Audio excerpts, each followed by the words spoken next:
Hi hello friends, ಎಲ್ರಿಗೂ good morning. ಇವತ್ತಿನ video ಬಂದುಬಿಟ್ಟು ಸಬ್ಬಕ್ಕಿ ಮತ್ತು ಶಾವಿಗೆನ ಹಾಕಿ ಪಾಯಸನ ಮಾಡ್ತಾಯಿದ್ದೀನಿ. ಈಗ ಒಂದು ಪಾತ್ರೆನ ಬಿಸಿ ಮಾಡೋಕ್ಕಿಟ್ಟಿದ್ದೀನಿ. ಅದರಲ್ಲಿ ಒಂದು ಸ್ವಲ್ಪ ತುಪ್ಪನ ಹಾಕ್ಕೊಂಡಿದ್ದೀನಿ, ಒಂದು 2 ಸ್ಪೂನಷ್ಟು ತುಪ್ಪನ. ಅದು ಸ್ವಲ್ಪ ಹೀಟ್ ಆದಮೇಲೆ ಸೈಡಲ್ಲಿ ಒಂದು ಸ್ವಲ್ಪ ತೆಗೆದಿಟ್ಕೊಳ್ತಾ ಇದ್ದೀನಿ. ಈಗ ಇದಕ್ಕೆ ಒಂದು ಚಿಕ್ಕ ಬೌಲಷ್ಟು ಶಾವಿಗೆನ ಹಾಕ್ಕೊಳ್ತಾ ಇದ್ದೀನಿ. ಶಾವಿಗೆ ಕಡಿಮೆ ಇರಬೇಕು ಮತ್ತು ಸಬ್ಬಕ್ಕಿ ಜಾಸ್ತಿ ಇರಬೇಕು, ಅದಕ್ಕೋಸ್ಕರ ಸ್ವಲ್ಪನೇ ಶಾವಿಗೆ ಹಾಕ್ಕೊಳ್ತಾ ಇದ್ದೀನಿ. ಶಾವಿಗೆ ಎಲ್ಲ ಎಣ್ಣೆಯಲ್ಲಿ ಫ್ರೈ ಮಾಡ್ಕೋಬೇಕು, ಗೋಲ್ಡನ್ ಕಲರ್ಗೆ ಬರಬೇಕು. ಅದನ್ನೆಲ್ಲ ತೆಗೆದು ಸೈಡ್ಗಿಟ್ಟು ಈಗ ಮತ್ತೆ ಒಂದು ಸ್ವಲ್ಪ ತುಪ್ಪನ ಹಾಕ್ಕೊಂಡು 1 ಕಪ್ಪಷ್ಟು ಚಿಕ್ಕ ಸಬ್ಬಕ್ಕಿನ ಹಾಕ್ಕೊಳ್ತಾ ಇದ್ದೀನಿ. ಸಬ್ಬಕ್ಕಿ ಆದರೆ ಬೇಗ ಫ್ರೈ ಆಗುತ್ತೆ, ಹಾಗೆ ಬೇಗ ಕುದಿಯುತ್ತೆ ಕೂಡ, ತುಂಬ ಟೈಮ್ ಬೇಕಾಗಲ್ಲ. ಸಬ್ಬಕ್ಕಿ ಫ್ರೈ ಮಾಡ್ತಾ ಇದ್ದರೆ ತುಂಬ ಬೇಗನೆ ಚೇಂಜಸ್ ಕಾಣ್ತಾ ಇದೆ. ಇದು ಥರ್ಮೋಕೋಲ್ ಬಾಲ್ ಟೈಪ್ ಆಗಿದೆ. ಈಗ ಎಲ್ಲ ಸಬ್ಬಕ್ಕಿನೂ ಫ್ರೈ ಆಗಿದೆ, ಅದಕ್ಕೋಸ್ಕರ ಎಷ್ಟು ಬೇಕೋ ಅಷ್ಟು ನೀರನ್ನ ಹಾಕ್ಕೊಳ್ತಾ ಇದ್ದೀನಿ. ಈಗ ಇದನ್ನೆಲ್ಲ ಮಿಕ್ಸ್ ಮಾಡಿ ಸ್ವಲ್ಪ ಬಿಸಿ ಆಗೋವರೆಗೂ ಬಿಡಬೇಕು.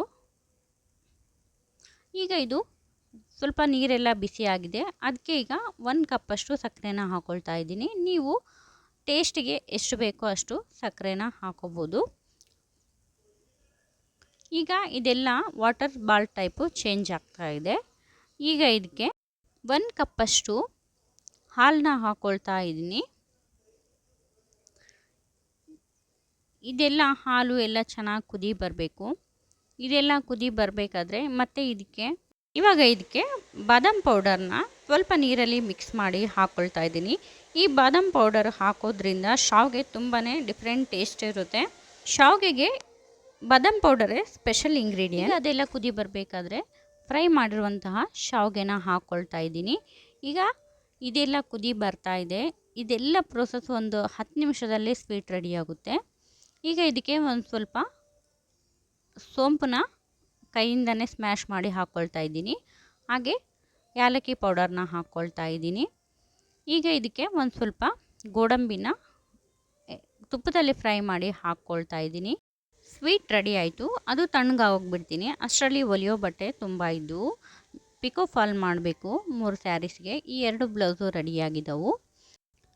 ನನ್ನ ಮಗಳು ಬಟ್ಟೆ ಹೊಲಿಯೋಕ್ಕೆ ಬಿಡ್ತಾಯಿಲ್ಲ, ತುಂಬ ಡಿಸ್ಟರ್ಬ್ ಮಾಡ್ತಾ ಇದ್ದಾಳೆ. ನನ್ನ ಮಗಳನ್ನ ಆಡಿಸ್ಕೊತ ಬಟ್ಟೆನ ಹೊಲಿತಾ ಇದ್ದೀನಿ.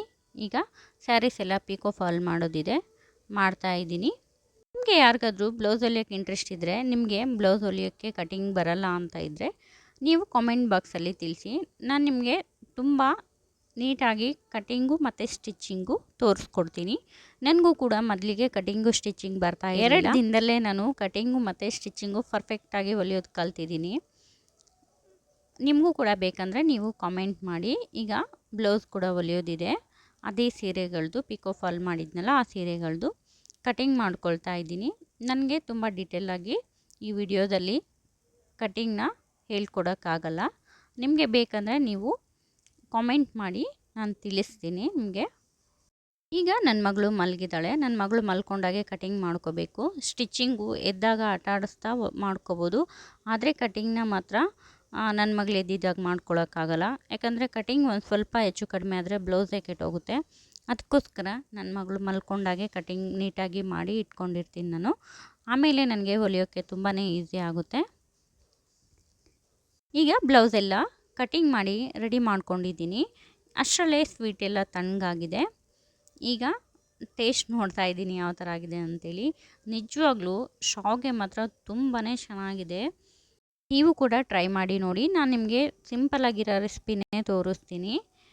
ಈಗ ಪಿಕೋ ಫಾಲ್ ಮಾಡಿದ್ನಲ್ಲ, ಆ ಸ್ಯಾರಿದು 2 ಬ್ಲೌಸು ರೆಡಿಯಾಗಿದೆ. ಈ ವಿಡಿಯೋದಲ್ಲೇ ನಾನು ಅದನ್ನ ತೋರಿಸ್ತಾ ಇದ್ದೀನಿ ನಿಮಗೆ. ಈಗ ಇನ್ನು 1 ಬ್ಲೌಸ್ ಇದೆ, ಅದನ್ನ ಹೊಲಿಯೋಕ್ಕಾಗಿಲ್ಲ. ಮತ್ತು ಇನ್ನೊಂದು ದಿನ ಆ ವಿಡಿಯೋನ ನಾನು ನಿಮಗೆ ಅಪ್ಲೋಡ್ ಮಾಡ್ತೀನಿ. ನನ್ನ ವಿಡಿಯೋ ಇಷ್ಟ ಆದರೆ ಸಬ್ಸ್ಕ್ರೈಬ್ ಮಾಡಿಕೊಂಡು ಸಪೋರ್ಟ್ ಮಾಡಿ. ಇವತ್ತಿನ ವಿಡಿಯೋ ಇದು, ಮತ್ತು ನೆಕ್ಸ್ಟ್ ವಿಡಿಯೋದಲ್ಲಿ ಸಿಗೋಣ.